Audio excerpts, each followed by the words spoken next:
Hello बच्चों, let's read this question. The area in square units of the region bounded by the curves y is equal to 2 raise to power x and y is equal to mod x plus 1 in the first quadrant is. तो यहाँ पे देखो हमें bounded area बताना है first quadrant में।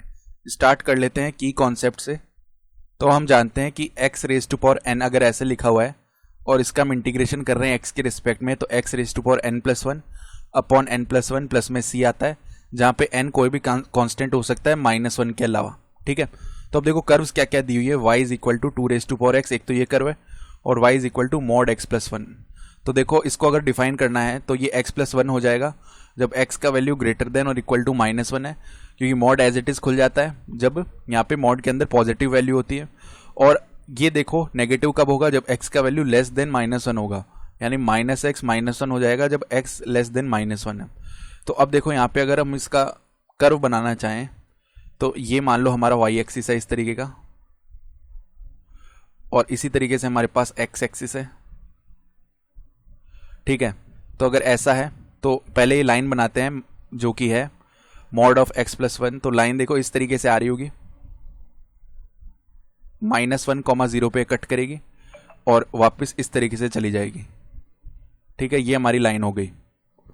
अब जो हमारे कर्व है y is equal to 2 raise to power x, वो किस तरीके से आ रहा होगा, वो कर्व देखो हमारा इस तरीके से जाएगा। ठीक है, ऑलमोस्ट इस तरीके से जाने वाला कर्व है ये। ठीक है, इस तरीके से जा रहा होगा ये। तो हमें ये पोर्शन का एरिया बताना है। तो इस पोर्शन के एरिया के लिए देखो हमें पता है कि यहाँ तो -1, 0 है। ठीक है, लेकिन अगर हम बात कर रहे हैं कहाँ तक, अगर हम बात कर रहे हैं इस पॉइंट की, तो इस पॉइंट के कोऑर्डिनेट्स पता करने के लिए हमें क्या करना पड़ेगा, दोनों कर्व्स की इक्वेशन को सॉल्व करना पड़ेगा, क्योंकि ये कर्व है y is equal to 2 raise to power x।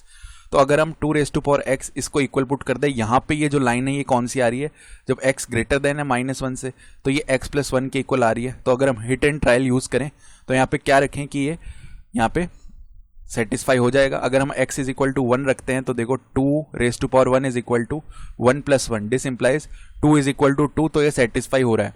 तो x इज इक्वल टू 1 है तो y का वैल्यू क्या आएगा, 2 raise to power 1 which is 2, यानी कि इस पॉइंट के कोऑर्डिनेट्स हो गए 1, 2। तो अब ध्यान से देखो यहाँ पर ये जो पॉइंट है ये है 0, 0।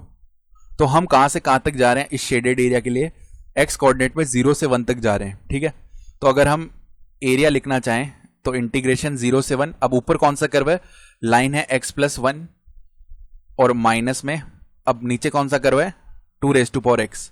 इसका इंटीग्रेशन कर लेते हैं x के रिस्पेक्ट में। हम जानते हैं कि a raise to power x का जो इंटीग्रेशन है x के रिस्पेक्ट में वो क्या होता है, a raise to power x upon log base e a plus में कांस्टेंट c। तो यहाँ पे भी इंटीग्रेशन कर लेते हैं, तो x square upon 2 plus x minus में 2 raise to power x upon log base e2, ये आ जाएगा। और लिमिट है 0 से 1 तक, upper limit minus lower limit कर लेते हैं, 1/2 plus 1 minus 2 upon log base e2। और माइनस में देखो क्या आएगा, ये टर्म 0 हो जाएगा, माइनस में ये टर्म भी 0 हो जाएगा, और माइनस माइनस प्लस बन गया। 2 रेज टू पावर 0 कितना होता है, 1 अपॉन लॉग बेस e2, तो ये कितना हो गया 3/2, और यहाँ पे माइनस का 1 अपॉन लॉग बेस e2, ये आ जाएगा अपना आंसर। तो ऑप्शन ए यहाँ से सही हो गया। I hope you understood this explanation. Best of luck.